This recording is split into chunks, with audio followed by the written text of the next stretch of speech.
A lot of breaking news this morning on a Friday. Another U.S. embassy is under attack, this time in Turkey. Reports of a homicide bomber setting off an explosive device, killing himself and at least one other person. This is brand new video showing chaos at the scene. Emergency crews responding as they pick through the rubble and the aftermath on the ground there. This is a story we're just working through right now, but there's a lot of news popping. Good morning. I'm Bill Hemmer. We'll get to all of it today. Good morning. Yeah, good morning, Bill. Good morning, everybody. I'm Martha McCallum. So the details on this are still very fluid. We're getting some reports that the blast went off inside the security checkpoint at the entrance to the embassy. Amy Kellogg watching it all from London now. Has there been a claim of responsibility or not, Amy? Bill, not yet, but the Turkish Prime Minister Erdogan has confirmed that it was in fact a suicide bombing. Now, of course, there are lots of groups who may have been behind this attack outside of the or at the U.S. Embassy in Ankara. It could have been an Islamist type of group operating in Turkey. We have seen that in the past. In 2003, there were some very dramatic attacks on synagogues, at the British consulate in Istanbul, and also at the HSBC bank headquarters there. Kurdish rebels, Kurdish separatists, set off bombs periodically in Turkey, typically in the southern part of Turkey, but they are quite active. And there's also been some resistance to the deployment of U.S. Patriot anti-missile batteries that have just been put in place to protect Turkish population centers from possible attacks from Syria. I just got a note from the Deputy Foreign Minister of Turkey saying that their hearts and minds are with the embassy staff right now in Ankara, and that the Foreign Ministry will be issuing some sort of statement as soon as possible.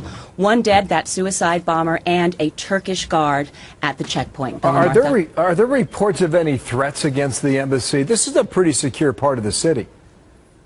Yeah, Bill, and that's the thing. It's unusual to see this sort of thing happen in the beating heart of the Turkish capital, which is so very secured. There are a lot of police officers around.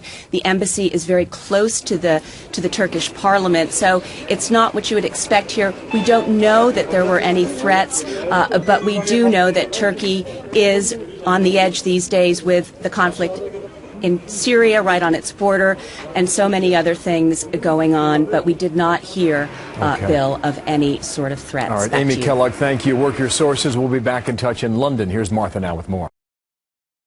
We start with this Fox News alert. We are now hearing from the U.S. State Department after a homicide bomber has attacked today the U.S. Embassy in Turkey.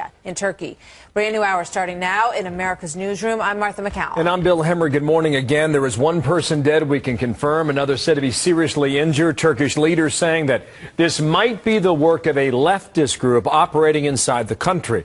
Situation is fluid. It's changing by the moment now. We do know the blast happened at the entrance of the embassy, Ankara, the capital city of Turkey.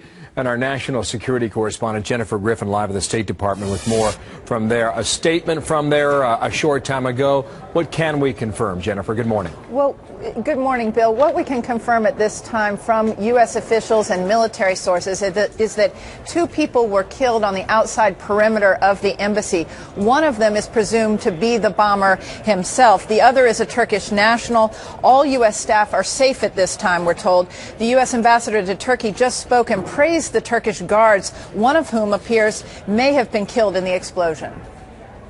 We are very sad for the speedy recovery of the wounded person.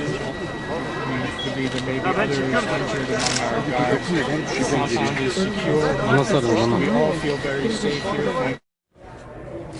The State Department is treating this as a terrorist attack. Spokesman Victoria Nuland issued a statement long ago saying that the State Department and other government agencies are investigating. What was it just 2 days ago or just this week when these U.S. Patriot batteries were arrived at a port city in southwestern Turkey, and now we get word inside Ankara that this is the work of a leftist group in that country. What can we say about who is responsible, Jennifer? Well, the working presumption at this point in time is that this is the work of either an al-Qaeda group or al-Qaeda-linked group or an Iranian proxy group that may have struck the U.S. as a result of the arrival of those patriots or the involvement in Syria. Remember that the working assumption in the region is that the U.S. may have helped target that weapons convoy that the Israeli Air Force struck just 2 days ago. So they will be looking at all of these options. The intelligence sources that I spoke to, though, are leaning away from the idea that this was a Turkish separatist group, the PKK, which has been involved in explosions in Turkey in the past. They have never threatened U.S. interests in the past. All right, Jennifer, thank you. Jennifer Griffin, State Department with us. Here's Martha.